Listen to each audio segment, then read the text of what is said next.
Det er ikke bare Latinamerika at politikken har vært og er komplisert.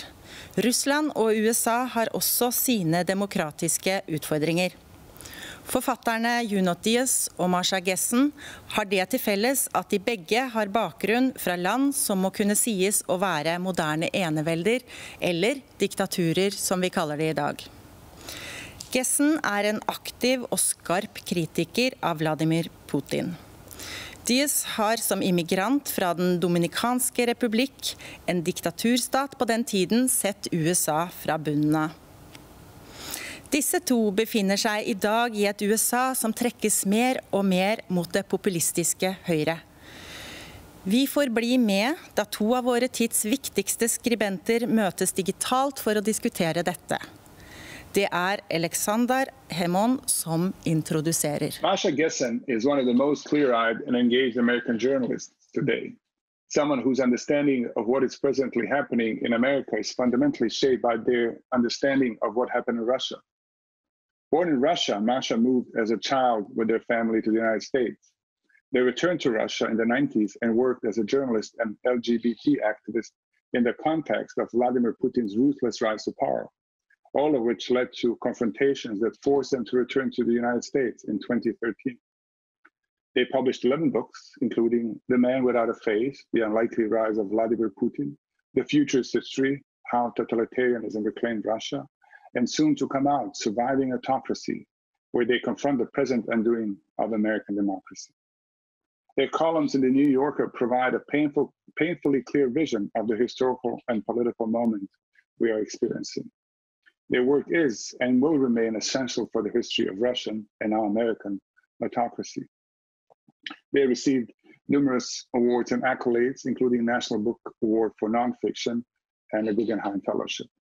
I have had the honor and pleasure of sharing the stage with Masha Gessen and can indeed confirm that their mind is among the sharpest and bravest in America. Junot Diaz's work has single-handedly reshaped American literature. His first book of short stories, Drawn, from 1996, showed him to be a master of the form, but also announced a voice that rings in all of his works, a voice essential for the project of contemporary American literature. The book The Whole World Knows, The Brief and Wondrous Life of Oscar Wilde, is of seminal importance for America and for me personally, not least because it is fundamentally bilingual and culturally complex, showing the way for a kind of literature and society that America could strive for, but has repeatedly chosen not to, most recently with the election of Trump. Junot Diaz's awards are too numerous to list. Suffice it to say that he has received a Pulitzer Prize, National Book Critics Circle Award, and a MacArthur Fellowship. Junot was born in the Dominican Republic and moved to New Jersey as a child, his life and work marked by migration. He has spoken powerfully and consistently against racism and bigotry, which he understands, correctly to my mind, to be foundational to America, particularly to its Trumpist version. On a personal note, I remember reading Junot and I had as part of the New Yorker Festival in October 2015. When Trump, who had just declared his nomination, was mentioned in the questions and answers part of the event, people in the audience laughed. We both implored them to take Donald Trump very seriously. I remember how forcefully Junot spoke about the forces that could, and as we found out would, bring Trump to the White House. In other words, Junot Diaz knows shit. So this is it from me. A conversation between Masha Gessen and Junot Diaz is the best America can offer now. Thank you. How are you, Masha? Thank you so much. It's a pleasure to finally meet, even if it's through the electrons. Right, we have corresponded on occasion, but we have. I'm not sure we have met in person. No, we have not. And I'm not sure this constitutes that. No, but you know, sometimes the virtual will be enough for now. So yeah, thank you for doing this with me. No, it's a great pleasure. Now, of course, I think for in different degrees for both of us, this is beyond the kind of the conjectural of the moment. It's even our topic. This in the United States context, in the U.S. context, this is of course a remarkable time to come out of a background of thinking about authoritarian and post-dictatorship societies Yes, although I'm not sure we're in a post-dictatorship society here. Yeah, no. I was just complaining to you about reading terrible papers, although, as I mentioned, I read one good one. But one of the papers I read yesterday, so one of my students, one of my smartest students, wrote, "There can be no fascism in the United States. There has never been, and there will never be, because we have seen, even after 3 years of Trump, all our institutions are intact, and he's been able to do no damage." And I was just, aside from thinking, oh my God, that was a waste of 13 weeks. I also thought it is remarkable. It is possible to be an intelligent, highly educated, well-informed person in this society at this moment and actually think that. Yeah, I the one thing when I think of my own work, my own writing, my own obsession, I'm a sort of a child of what we call a post-dictatorship society in the Dominican Republic. My parents were creatures of this dictatorship very directly. My father was involved in the apparatus, the repressive apparatus. And one of the things that I think strikes me again and again, and it's a lesson that even as an artist and certainly as a person, as someone alive in this world, you have to continually relearn, is that people's capacity for denial is almost endless. I think it's the capacity for denial, but it's also, there's something very understandable and very, very much of an obstacle to understanding that happens when we think about history, right? We think about historical events as clear and singular. And so, and that's very much sort of the mythology, right? The Reichstag fire happened, and that's when Hitler announced that he was going to rule as a totalitarian dictator. Actually, that's, even the Reichstag fire wasn't the Reichstag fire of our imaginations. It was 5 years before the Anschluss. It was 6 years before the beginning of World War II. Something happened during those 5-6 years. People lived and their lives changed in perceptible and imperceptible ways, in ways that they were aware of in that particular moment, and in ways that became clear only a year or two or 5 or 10 later, right? And we just forget that. We forget that our lives changing right now, from week to week, from month to month, is history, right? And it may be something that didn't happen before. It may be something that really is as profoundly different from 3 years ago as it feels like to me. Yeah, no, 100% correct. I align myself with that. I often am. I come out of my background before I became a creative writer, before I became any kind of writer, was history. And that's what I thought I was going to do, and be history. And, when I teach, it's often I have to struggle with trying to overcome that kind of imaginary of history as the stuffed fox, versus that we know what it is contained, it is not going to do anything, versus this sort of other mode, which I think you've underscored well, which is the dynamism. Simply because something is past doesn't mean that its dynamism is in any way receded. The past is not, something that's stuffed and just pinned to a tray. The past is incredibly dynamic. It is profoundly alive beyond the example of, or beyond even the analogy, it's the Faulkner, line everyone throws around history. I love the image of the stuffed fox. Yeah, so, but I remember being taken to a museum and there was a stuffed fox and thinking, whew, this is what I'm trying, this is what people are trying to sell me, you know, but the fact is this thing is contentious, it's tricky, it's got teeth, it's very elusive, and from the right angle, it's unutterably beautiful. So do you think of yourself as writing history? No. I mean, I think I wear I like to enter into the garbs of it. I think that I find myself as I find that the work has an adjunctive function. Yeah, that I'm very much interested in the way that fiction can speak through into with history.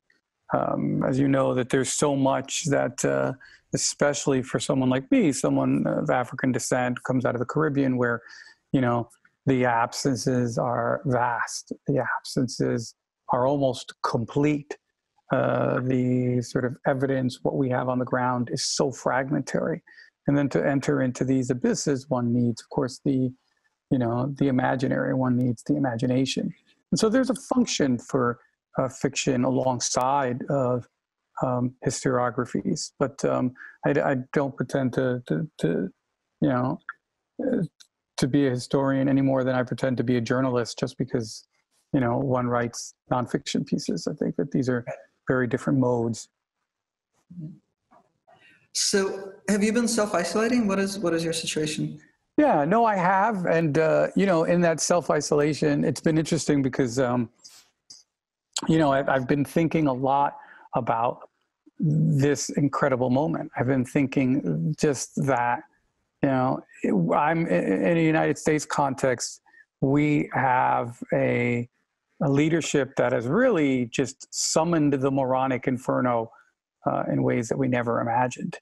And it seems remarkable that, you know, there's this kind of calamitous mishandling of this entire crisis by our leadership, by the conservative leadership. But it is not redounded in almost any way that one would have predicted.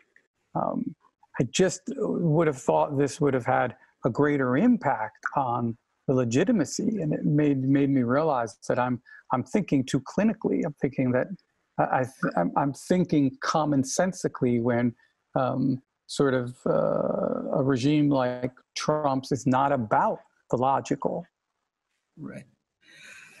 It's I had the really great journalist Jim Fallows speak to one of my classes during the semester, and he said that he's optimistic about Trump losing the election in November because, he said, I believe the laws of physics still obtain. And I thought, oh my God, this is the worst thing that you could possibly have said, because I don't think the laws of physics obtain. No. And no. That's the very, I mean, he was referring to specific indicators, right? Which, if the laws of physics obtain, right, Trump's sort of approval rating, Trump's whatever, you know, the various polling sort of indicators that one looks at. And he has a sophisticated way of looking at them, not just like, you know, that's how many votes he's going to get. And yet, because I don't think that the laws of physics obtain, it's, you know, it doesn't make me optimistic at all. But it's also just brain crushing because we're living in a country for half of which the laws of physics still obtain and for half of which they don't. Yeah, no, I hear you. It's, you know, when I do these sort of, you know, do these interviews with people, time witnesses, right? For the Trujillo regime. And it's really fascinating for me because almost immediately, and I've been doing this for a very long time for various different projects, but almost immediately, once my sort of interlocutor enters into the recollect moment, into the remembering moment, it's almost immediately I can tell whether this was someone who had drank the Kool-Aid or had not. that even in a dictatorship society, well, especially in dictatorship societies, there's a lot of people who believe, drink the Kool-Aid. There's a lot of people who pretend to drink the Kool-Aid, the cynical survivors. And then there's that select group that the whole time they alone were like, physics works. I can't believe I'm living in this reality. Right. And it's interesting being able to have these kind of conversations and what comes out of it.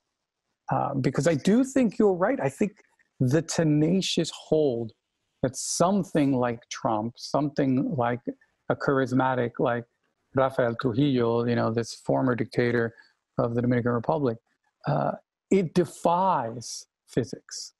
Right. Right. Yeah. Do you ever find that somebody straddles the line between categories? Oh, yeah. I mean, people are so blended anyway. I mean, I think, it took me a long time to get that nuance. I think I had to be like 50 before I suddenly realized, I'm like, oh, wow. Yes, there is these blended folks, and some people are capable of toggling.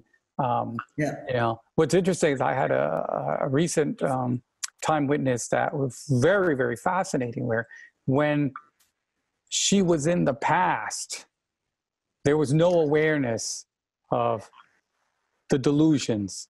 But in the present, before the kind of the recollecting really got momentum, very aware of how lost she had been, how she had given herself into a lot of these kind of ideologies that were extremely deranged. That is, I love those kinds of interviews. It's really, really rare. But every so often you get somebody who actually inhabits their memories, who doesn't like give you the sort of a beginning, middle, and end, who's not a great storyteller, but you ask and they're transported. Yeah. It's just, I mean, I can only really think of like one or two interviewees that I've had who were like that, and it's really amazing. But the toggling thing is fascinating, right? There's a Russian group called Memorial, which does interviews with people related to the Gulag, and they've done thousands, possibly hundreds of thousands of these interviews, right? And they developed this really great technique for toggling people, because they observed early on when they started doing these memory interviews that people had two distinct modalities.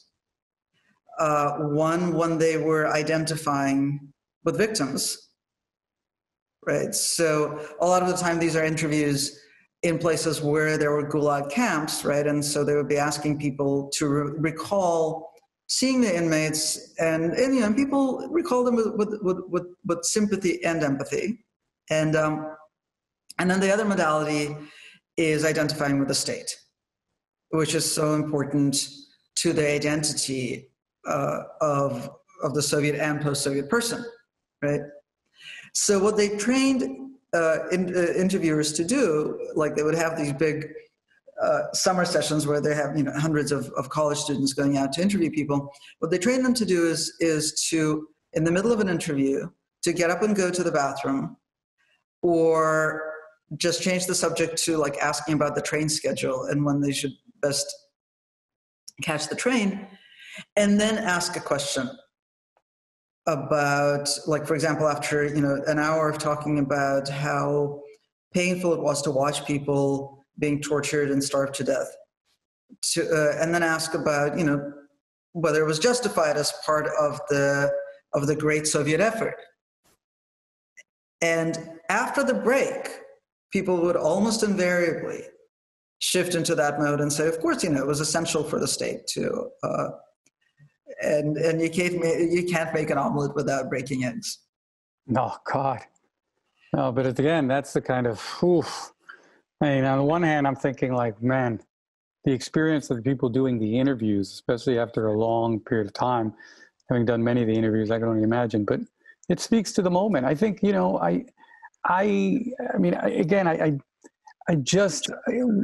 me, one of the things that after having done a bunch of these interviews for so long, one of the things that I became aware of, and especially I think relevant in a moment like ours, where I realized that the trick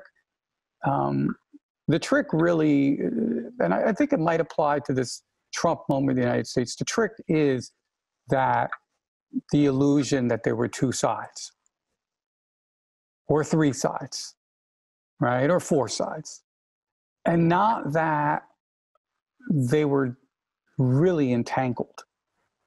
And that what makes Trump possible is the sort of recreation of a lot of his values inside of entire sectors that claim that they're in the complete opposition.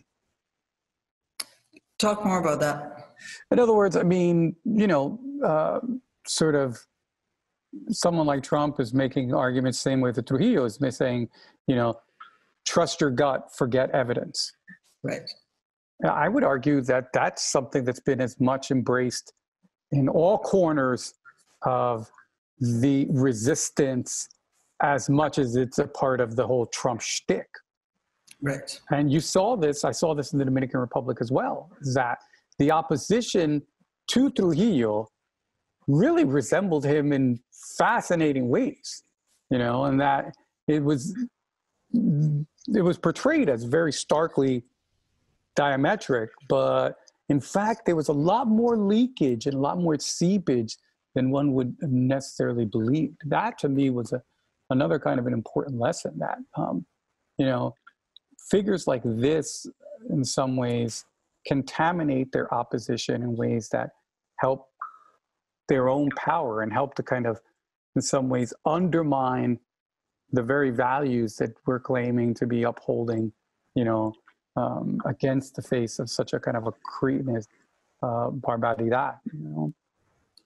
Yeah, and what really scares me is when I was living in Russia in the 2000s, I actually realized how much I was starting to get influenced by kind of the brain warp of Putin. And I realized it was really important for me to leave the country for at least a few days every couple of months. And, not just leave the country to like stare out a hotel window, but to talk to people somewhere else about politics, about life. It normalized my perceptions. It recalibrated them. I've always, this is the longest I have ever stayed in one place in my adult life, which is just over 2 months now. And I'm terrified of what happens to perceptions and thinking, not to even mention political process and political thinking, right? But just even personal perceptions, when not only can you not go to another country and talk to people and get recalibrated, you can't even go, I can't even go see my best friends 17 blocks down the avenue and talk to them and get recalibrated. What kind of warp are we each entering? Oh, without question. I mean, I have friends of mine, very close friends of mine who, and I found myself falling for this as well, who would say things like, I can't talk to or be around anyone who's a Trump supporter. And I understand that as a kind of a tool, part of your toolkit, that there are times where one is under-resourced and you can't deal with that kind of lunacy. On the other hand, it sounds just exactly like the other side who are saying that I can't be around these X people or these Y people or these other people. And a part of me just kept thinking like, darn, that would exclude me, and I was following along with this logic and I was like, yeah, I was sort of articulating this. And then I thought, wow, well, that eliminates my entire family. Really? All the older people. Wow. All these immigrant, conservative, country folks who haven't had any education, who are highly suspicious. Again, I'm only speaking of my tiny kind of context. There's plenty more diversity than that, even amongst poor, country, uneducated folks. But in my context, on the average, the average Dominican person that I grew up with, who's an older generation, is not liberal in the way that would make any sense. And they find it very easy to parrot kind of super conservative talking points. And so how do they reconcile it with his attitude toward immigrants? If you ever saw the kind of wild numbers of who voted for him during that first election, I think people are capable of this. People are capable of saying, yeah, but. Yeah, but. Now, of course, I wouldn't say it's a plurality. Certainly, as the years have gone, even people who in the first years were, lukewarm on him, I think have begun to awaken to the horror of it. But I guess part of me, I realized that kind of, I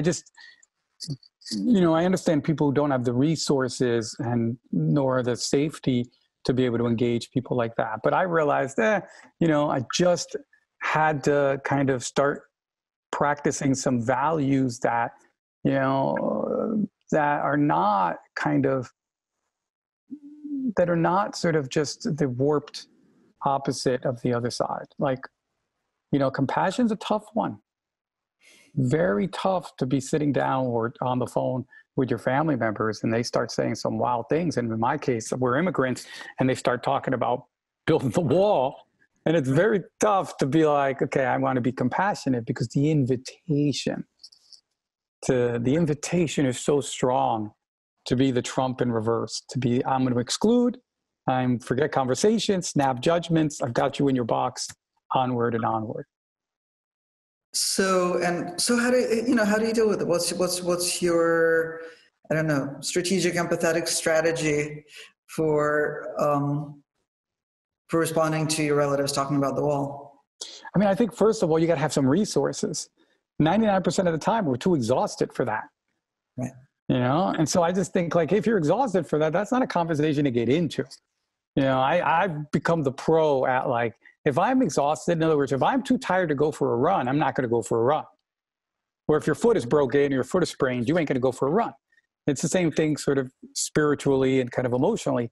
If your ankle is sprained emotionally, you're not going to go for a run with your crazy uncle. And so I'm just like, first check to see if your resources are on base. If you don't got the resources, avoid it, cut it, switch the subject, whatever your tactics you're comfortable with. But when I find the resources, I tend to be one of those people who's like, again, I don't want to get into this situation where we're screaming at each other and people are reaching for machetes. So I tend to be more like, well, just do what you can do your due diligence, point out the insane contradiction. I'm like, well, they're going to be deporting you, uncle, ASAP. I promise I will send gift packages and then keep it moving. I tend to be someone who just keeps it, because you're not going to win an argument. So I keep thinking like, if I just plant one thing and then just keep it moving, but more than anything, I keep thinking that like, as long as I can keep a connection and a conversation going, because if I have the resources and I feel safe enough, not everyone has that, there's a chance of transformation, and it's probably delusional, but it's held me in good stead for many, many years. I think of my mother, who is not the person she was 20 years ago, because me and my 4 siblings didn't cut her off completely, didn't allow any of her kind of kookiness to just, and we just kept talking to her, even though sometimes it felt like we were sticking our head into a buzzsaw. Right. Well, if there's going to be any change in that sector, it's going to come from that kind of one-on-one contact. One hopes. But it's tough. Have you discovered? More power to you, Juno. I don't know. I don't know if I'm capable of doing it much. When you say I'm doing it, 1% is probably as much as I got. But right. Given that a lot of my friends have entered into the black-white cannot at all, 1% feels like a lot. And I think if we can build muscles around that, it would be helpful, because I do think that this sort of neoliberal moment that we're in, this kind of fractiousness, is really inviting people not to build those muscles. Right. No, I think you're right. I think that's a great note to end on. Yeah, well. Although I'd love to continue. We can, I appreciate it as always. Off Norwegian television and into a private Zoom session on this. Yeah, can we just one last thing very quickly? What are you working on? Well, I have a book coming out here in the States in 2 weeks. 2 weeks. It's called Surviving Autocracy. Oh. And it's It's a kind of, it's a first draft of history. It's proposing a way of thinking about the first years of Trump's, the first 3 years of Trump, and sort of a conceptual framework for analyzing a lot of the things that have happened. Short, I think it's readable. And you? Nothing right now, just doing interviews. Could you want to, just before we sign off, you want to give the Scandinavians a sort of a kind of a slug line? Like, what's your takeaway at the end of writing this book? And now that you sat on it, it's cold for a year. Oh God, no, it hasn't been cold for a year. I rewrote it a few times. I rewrote it during the impeachment hearings, and I revised it heavily during the coronavirus pandemic. So it's like, it's cool for about 4 weeks. My takeaway is we're in big trouble. We're in big trouble with language. We're in big trouble with institutions. We're in big trouble with the American self-concept, which I think has been transformed almost without us noticing. And if we're lucky, we're still at the stage of the autocratic attempt rather than autocratic breakthrough. If it's still the autocratic attempt, then we have a chance of reversing it in November. I'm not terribly hopeful, but we have to rebuild this world if we're going to survive. Well, I cannot wait to get my hands on it. Thank you so much, Masha. Thank you, Juno. Yeah, take good care. It's great to talk to you. Thanks.